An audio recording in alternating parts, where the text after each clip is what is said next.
Hello, Buttercup. Welcome back, or just welcome to my channel.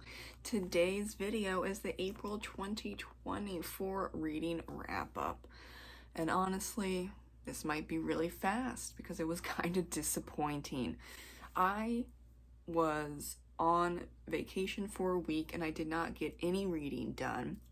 However, I still got to almost all of the books that I had on my TBR.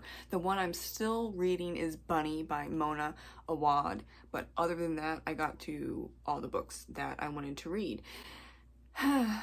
Unfortunately, maybe. We'll just go into number one, Pen Pal by Dathan Arbach. I think I got that German name correct.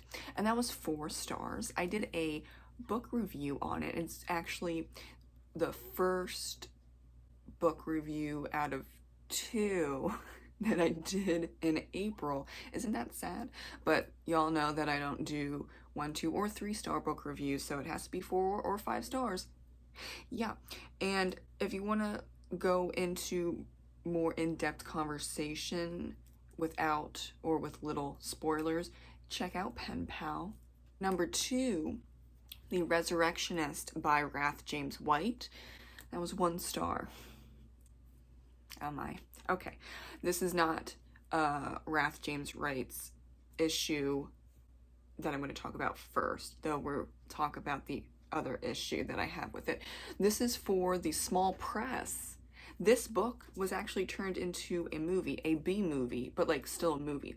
So, you all didn't think to do copy edits, to proofread, to line edit, none of that. Really? Really? Because there are multiple typos that should not be there in every single chapter. That's kind of embarrassing for that small press. Because Wrath James White is with a small press, he can't control that, so that's not his fault. I'm talking about you, the small press. Are you serious? There have been instances where I found in that Patrick in the Messed Up Book Club, because this is a Messed Up Book Club book, where there was a slash in front of a word.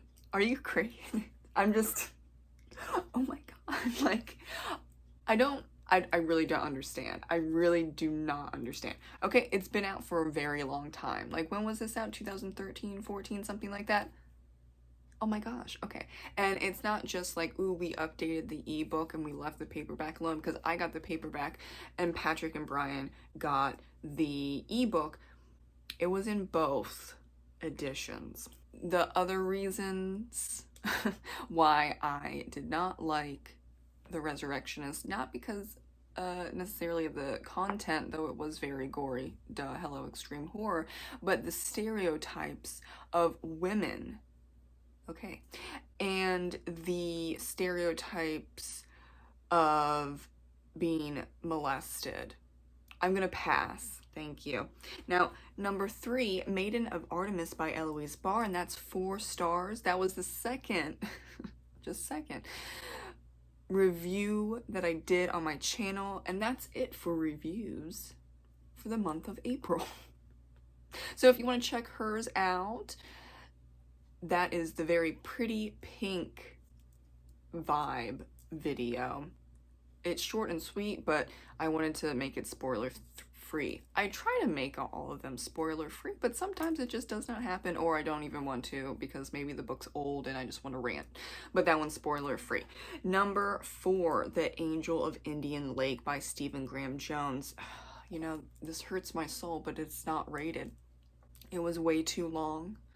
And here's the issue I had with it. Jade is fantastic. Love Jade. This is the example of a male writer writing a female character 100% correctly. Totally, that's not the problem. The problem was where Jade is very unstable at this point, which is totally fine.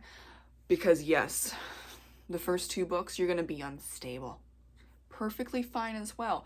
The problem is the writing, as in, for example, Jade is in the present moment, and then she's not even speaking out loud, but it's like 15 pages of her just thinking stuff, and then it's like 2 pages of the present, and action, and then 10 pages of Jade thinking about the past, and then present, action for 5 pages, and then it just does that throughout the whole book, and you have to reread and see what's going on.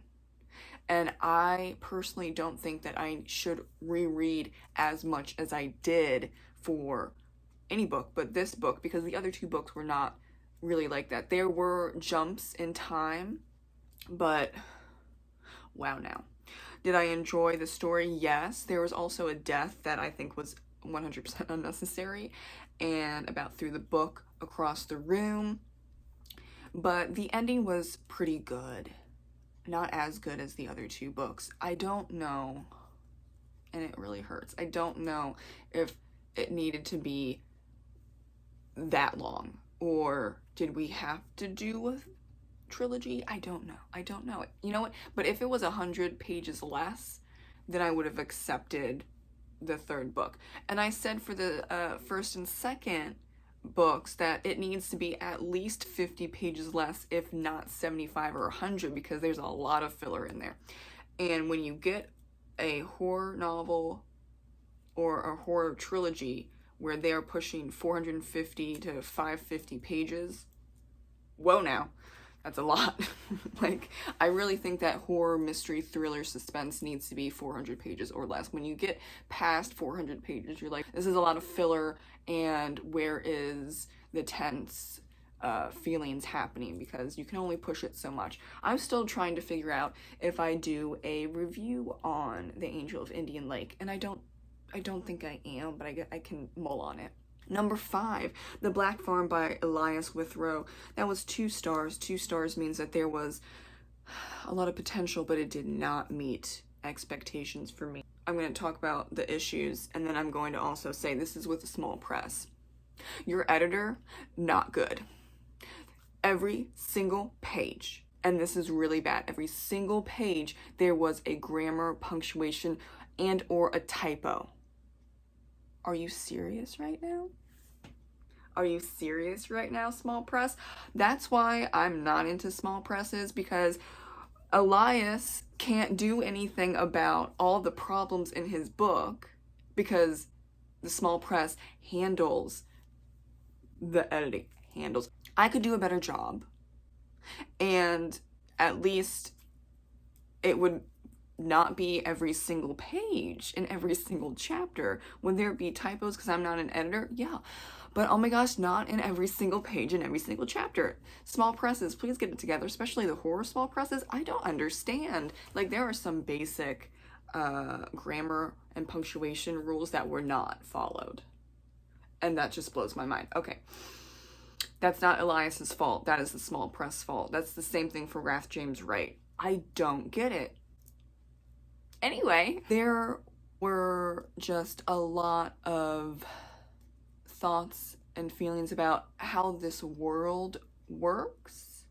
Like, why is everyone just speaking English? Do their clothes regenerate?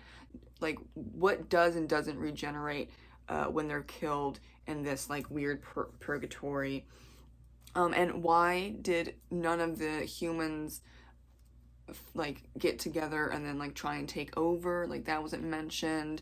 And yeah, there were some things that like the developmental edits could have worked on. However, developmental edits, they weren't done. So kind of at the end of the day, this is more about the small press and not about the writer, because the editing's lacking and he has no control over that. Number 6, Death of an Eye by Dana Stabnow. 3 stars. It was going well until I was like getting confused as to like why I wasn't connecting to the characters at all, especially the main character, Sherry. Like, hello, main character. Oh, because it's in 3rd person. The writer must be old school mystery writer, because old school mystery was written in 3rd person, like Agatha Christie. Or you're just like trying to be like Agatha Christie, and so you write in 3rd person. But mystery, the vast majority, is in 1st person now. And then also about halfway through, the main character Sherry is telling her love interest about something very, very traumatic with her arranged marriage, that she's now not together with that man anymore, but it was really heavy, and I was like, oh, this is a great moment. Oh my God, why are you trying to make out with her? So that was ruined. I don't completely understand where writers come from. Okay, we're gonna write about something very traumatic, and then the love interest is gonna try and, or does, jump that person's bones. It's weird. A little awkward, not even a little awkward, it's awkward. I don't understand that concept. Lastly, number 7, The Haunting of Maddie Clare by Simone St. James, 3.5 stars. Oh man, it was good, but it was disappointing, as in, why? Why does there need to be a love story? If you took out the love story, literally nothing of that story would have changed. Therefore, why did you add it? It's just, can we just have a ghost story? Like a creepy ghost story? And during this time, this is after World War One, do we need to have the main character pair up with one of the male ghost investigators? Like, do we have to? I don't think so. Also, was a lot of filler, and the book's not even that long. I was like, we need to get more of the ghost. We need to see Maddie more, because it's about her and the ghost investigation. Okay. So I can tell, not in a bad way, because I'm sure people can say, I can tell that A Patriot's Tale is her first book. This is one of her first books, if not her first book. Simone is working on it, okay? It's totally fine. It's a good book. It's 3.5 stars. Couldn't bump it up to 4, but it's 3.5 stars. And I read The Sundown Motel last year, and that's a perfect 5 out of 5 stars, y'all. So I know she has it in her, and she, like, you can tell she does in The Haunting of Maddie Clare. She's just needing to work a little more on what is needed and what you want. And this is actually a huge problem, I think, for books in general. It does not mean that's a bad writer, because there are a lot of editors, readers, agents, publishers that want longer books so they can charge more, and also for indie writers that want longer books because then they get more money, especially on Kindle Unlimited. So there's a lot of filler. This is what the industry is dealing with and has been dealing with for quite some time. So not necessarily Simone's fault, because her agent, editor, publisher, whatever, was probably like, we want this, this, and that. And it's like, can you argue? Yes, you can argue against it, but is that going to go through? No, because you're not an indie writer, you don't have those rights. So I do give a little bit leeway for those that are small press or trad published versus indie, and you have decided to write a 600-page book when it should be 400 pages, okay? But also trying to make money. It's an interesting world right now for publishing, y'all. But those are my thoughts. Those are my books that I read in April. Let me know what you think in the comments below, and I'll see you in the next video. Bye.